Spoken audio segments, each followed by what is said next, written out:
Okay, so today I want to do something slightly different. I want to talk about why it cost me basically 10 grand to put out my debut EP project as an independent artist in 2025. Let's talk about it. So, a little bit of context. I'm JR, aka for the Brotherhood, half Filipino, half Jamaican artist from Surrey, and I recently won the RSD Unsigned Competition 2024, whereby my music would be printed to 500 vinyls and sold across indie record stores across the UK. The reason I even decided to do an EP was literally because I didn't want to put out, if my music was going to be put on vinyl, like imagine this is the one chance you get music on vinyl. I didn't want it to just be one single. I wanted it to be a body of work. So I kind of set myself the challenge to put some music together and release it into the world. Why would this project cost me literally next to £10,000 to do? Let me break it down for you. So let's start with the music. I'm the sole producer, artist, writer. So I'm privileged enough to be able to have a space where I can make music, do it myself basically. That generally would be my approach to releasing music. But for this instance, for this opportunity, I wanted to maximize it by getting collaborators involved and working with more established producers and musicians and getting live instrumentation. So first course was booking the studio, 3 days in the studio with said established producer. And it's not really like a day rate. It kind of works that you do it per song. So it's like, imagine £600 per song, like the songs that you wrote, but you get it covered in within a day. And those studio sessions were essentially for recording live drums and retracking guitars. So all of that factored in, it cost me £1,800, £1,800 for the studio time.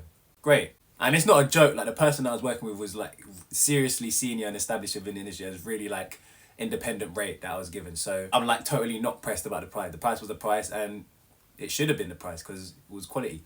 So in addition to the studio time, then you got the musicians. So drummer specifically cost money. Fortunately I had a friend, like my best friend plays guitar, so he did a lot of guitar stuff on it for free for me, and just collaborated that way. But like the drummer, and then we also had a videographer who came and like filmed the studio process, because God knows if I'm gonna be there paying that money I'm paying there, I'm gonna record it and have some kind of video evidence that I was there and use it for content. So again, that also costs money, so that factored into the budget. So when you factor all that in, musicians, videographer, and also like travel expenses and food and whatever, that totals 2,100. So right now I'm at 2,100 just for like the studio time and whatever all of that costs. So post that, I was doing ad production, I was changing lyrics and doing my own thing from my home setup. I managed to finish the songs, and so I was ready for the next step, which was mixing. But fortunately, my mix engineer that I always work with, we've known each other for years and gives me a good discount. But I'm going to be basing this off like if I'd never met him, and this would be like an industry rate of what I would pay as an independent artist, like an independent rate. So the EP is 7 songs. It's 7 songs. 5 are going to be released on DSP's digital and 2 are like a vinyl exclusive. So 7 songs. And roughly the average price, you're looking around £750 to £800 per mix, right? So even call this like a mate's rates of like £600 for doing a bulk. Yeah, £500-600. I even be generous. I even say £500. Let's say £500, but this person's rate would be much higher. But let's just say an average £500 a track because it's like 7 songs. So 7 times 500, 3,500 GBP pounds, which brings the total to 5,575, or call it £5,600. So far, what have we got for that? We've had the studio, we've had the musicians, travel costs, an extra videographer, and we've also had the mix. So mixes are done now. Part of the competition prize that I won was going to Abbey Road. So it was a big factor in this was being able to take out the need for mastering, because I was getting the masters done at Abbey Road. I mean, it doesn't get more prestigious than that, does it? I was incredibly fortunate, so I wouldn't factor that in. But generally speaking, a good master is going to set you anywhere from, 50 quid to 120, 130 per master. Maybe 7 tracks. So £50, 7 masters, looking around £350, £400-ish. So that brings the total up to 5,925. And really, it should be like, let's call it 6k basically. It's rounded up to 6k because that's like an average amount. So right now we're at £6,000. Like I said, bear in mind, we haven't released music yet. This is just for the music creation, like making it, okay? So around £6,000 right now. For content wise, we've got the songs, we've got the music together. It's mastered, it's like there, it's ready to go. So content wise, I wanted to invest some money in getting some high quality visuals together.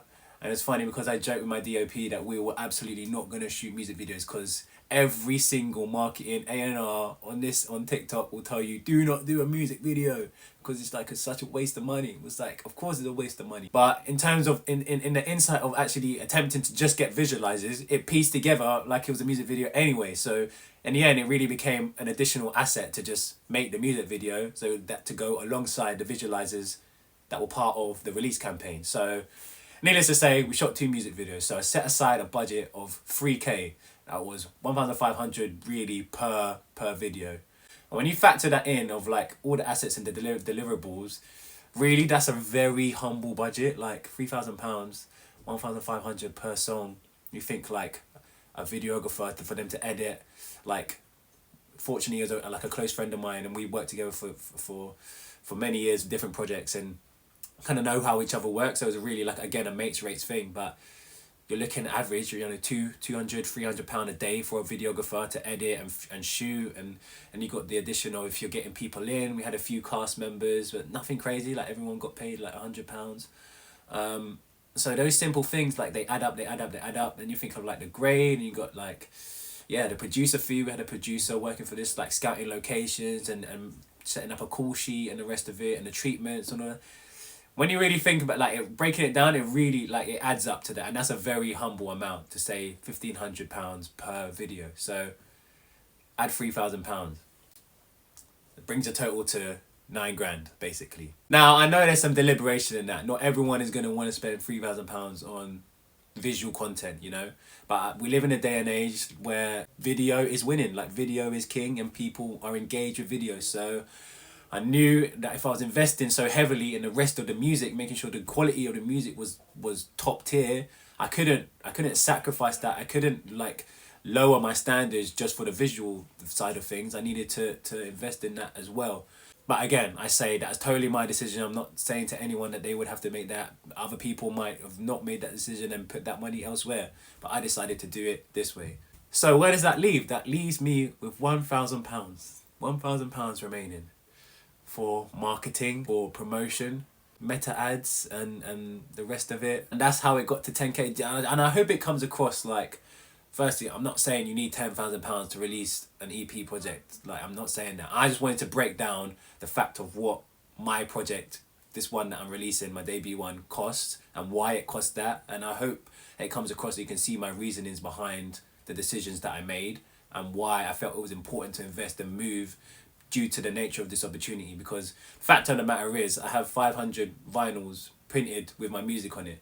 So those are now assets. Those are now like merchandise essentially that I can sell and earn money from, aside from like streaming. I mean, and we know how superficial that those streaming numbers are. Like, it gives me an ability to actually earn money through selling records. And to release music on vinyl was such a privilege, because it's something that's so reserved for established artists, and for great reason, because you got all this music and you need people to buy it. My thought process behind making this video was essentially to say, I'm not here to be making money. As you can see, I'm going to make a loss. Even if I sell all of those at the discounted rate that I do, they're going to be competitively priced. Like, I want everyone to be able to afford them. You think, how much is a vinyl now? £25-30? Like, I could never afford that growing up. I even how much I wanted a vinyl. So I'm pricing these competitively where no one can say like, oh, I can't afford it, or it's not a fair price. Like, it's a very fair price when it comes out. But I hope it comes across whereby like supporting an independent artist, you think you repost a story, you leave a comment, and those things are great. Like, they are like, they help the engagement, they help gain traction, they help kind of get the word out there and the artist to get exposure. But when it really matters, what really matters, how you can really support an independent artist, is when they're like monetarily going out of their way and funding things and creating these merchandise or you know, in my case, these vinyl things, like supporting that, buying that, like, and telling other people to buy that and monetarily like support that person. Because like, it's great doing the comment stuff but all of that's free. Like, and I'm the independent artist, like, it's no wonder why people sign with majors or like they sign deals, because they simply just don't have the capital to invest. And we live in a day and age where the 20 to 30s, like have less. You ask the average person. I don't know what the average savings is for a 20 to 30-year-old. Let alone for just a 20 to 30-year-old, let alone a creative 20 to 30-year-old, you know, who's also investing in doing their art form and releasing all of that. Like, it's just insane. It's like it costs so much. The costs are high, and for good reason. Like, quality costs, like it does. But there has to be a solution. There has to be a solution in, I don't know, just transparency of like, this is what things cost. Like, if you was to put this out, this is what it's literally cost me from my bank account. Like, it's left my Halifax account. This is what it costs, you know. So I'm just throwing it out there to say, when opportunities come to support an artist financially, please, like, take that up, because from my heart, like, and this isn't just me speaking, this is broadly across anyone that's put money into merch or like making t-shirts or making little like bangle things, like support that, or go to shows, or like, if you, not everyone has the capacity to go to shows, you're a bit like, oh, how can I support you, or ask these questions, how can I support you, what would you like me to do, like, even if you don't have a record player, like, just the fact that you've bought it and that money's going to trickle back to the individual, so they can, what are they going to do? Put that back into making more stuff, more assets, more music, more video stuff, all the stuff that you enjoy, and you type, it's like, oh, this is great, when are you going to release more, when I'm financially like recovered again, which maybe, I don't know, 3 to 5 years. I took a whole year out of doing music just to basically financially recoup. And some people will just say I'm just like financially immature and I'm just spending way too much on the wrong things, and like, I'll take that on, you know, each to their own. I decided to invest in what I invest in because it's my money to do that. And I'm not saying across the board, like, you spend your money how you want it. I'm not a financial advisor, but in this instance, I think we can all agree it is so vital that we all support each other, particularly independent artists. You know, it's great going to the Beyonce shows and the Neo shows and the Chris Brown show. Like, it's amazing. Like, and I'm not saying stop doing that, but those people will be alright if you don't buy those tickets, you know? But it could be at the detriment of an independent artist, where if they don't get the support next time, they're just not going to do it. They're going to have to call it quits because, you know, they just can't afford to do it. And it's not because the art's great, it's not because they haven't got ideas, it's just because it's literally financially, in this economic climate, it is incredibly tough. Incredibly tough. So I'll leave it there. When the pre-order link comes out, I'ma need everyone, their mom, their dad, their grandma, their nephew, their children, everyone to be sharing, pre-ordering that link, because yeah, this is big opportunity, and yeah, I just want to be able to share it and hopefully be able to fund doing more music creative projects in the future. So with your help, let's get it. When this project comes out and I get the vinyls, it's not going to look like this. It's going to be like a proper and it's going to have yellow vinyl. It's crazy. That's another thing I even missed out. It cost £600 to do yellow vinyls. Anyways, when it comes out, I'm going to need all the support from everyone that you can. Send it to friends, send it to family, because this is big. Even if you like you don't even have a record player, it'll be a lot. It'll mean a lot to feel supported in this project. Thank you.